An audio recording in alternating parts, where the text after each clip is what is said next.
on peut parler déjà de la mimésis. Je ne sais pas si vous êtes familier avec ce concept, mais la mimésis, c'est ce qui est à la racine de toute l'histoire de l'art occidental. Ça veut dire imiter la nature. Mimésis, imitation, c'est de là que vient l'étymologie.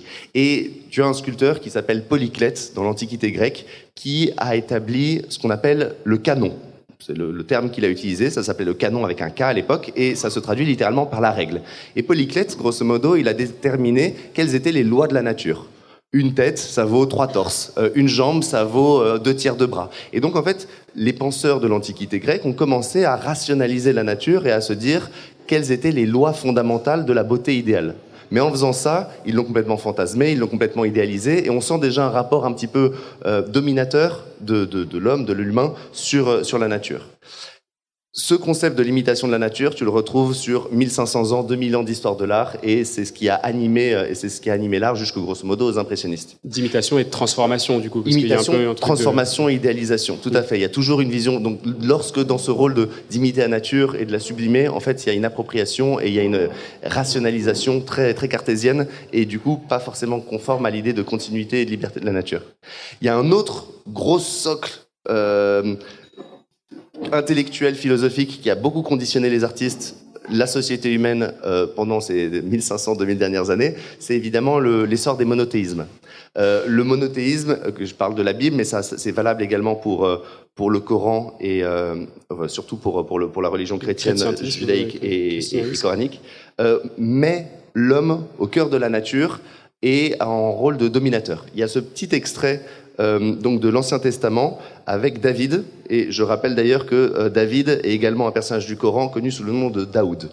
Mais toujours est-il que dans ce passage de la Bible, qui est repris également dans le Coran, il est dit « Tu lui as donné la domination », donc il parle de l'humain, hein. « Tu lui as donné la domination sur les œuvres de tes mains, tu as mis tout sous ses pieds, moutons et chèvres, bœufs, tous ensemble, et même les bêtes sauvages, les oiseaux du ciel et les poissons des mers, tout ce qui parcourt les sentiers des mers. » Et donc déjà, dans cette tradition biblique monothéiste, on retrouve cette idée de domination sur la nature. Et quand on sait que l'histoire de l'art a, pendant quand même 1500 ans, 2000 ans, traité principalement de sujets religieux et bibliques, ou en tout cas en lien avec une forme de religion, on n'est pas étonné de voir ce rapport qui s'est créé. Discours prédominant, ouais.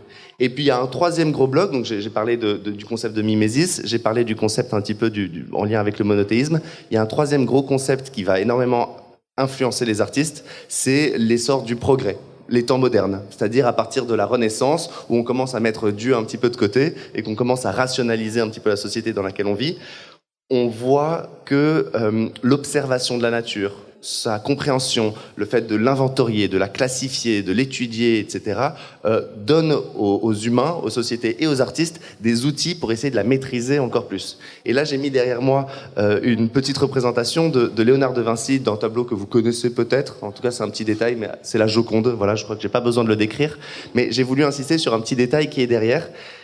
Et Léonard de Vinci, c'est un super bon représentant de ce que pourrait être un artiste à l'époque des temps modernes, de l'humanisme et de la naissance du progrès, grosso modo.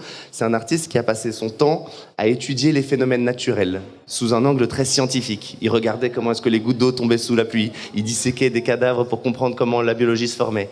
Et il avait notamment constaté que l'œil vibrait.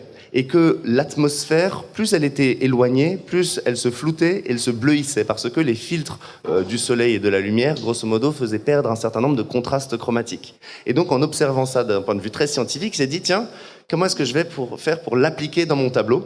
Et il a créé cette technique qu'on appelle le sfumato, qui consiste grosso modo à superposer des couches très transparentes de peinture, qu'on appelle des glacis, de peinture à l'huile, qui permet de créer une profondeur avec des contrastes de plus en plus flous, avec des contrastes de plus en plus tirant vers le bleu, et où la vibration de l'œil fait qu'il n'y a jamais aucune ligne déterminée, il n'y a jamais aucune ligne arrêtée, ce ne sont que des flous. Et donc voilà, ça c'est un troisième artiste, j'ai envie de dire, qui représente cette idée un troisième artiste qui représente cette idée de l'homme comme dominateur, possesseur de la nature, et où du coup il y a un rapport très contrôle fric avec. Et à un moment, il y a une brèche qui se crée.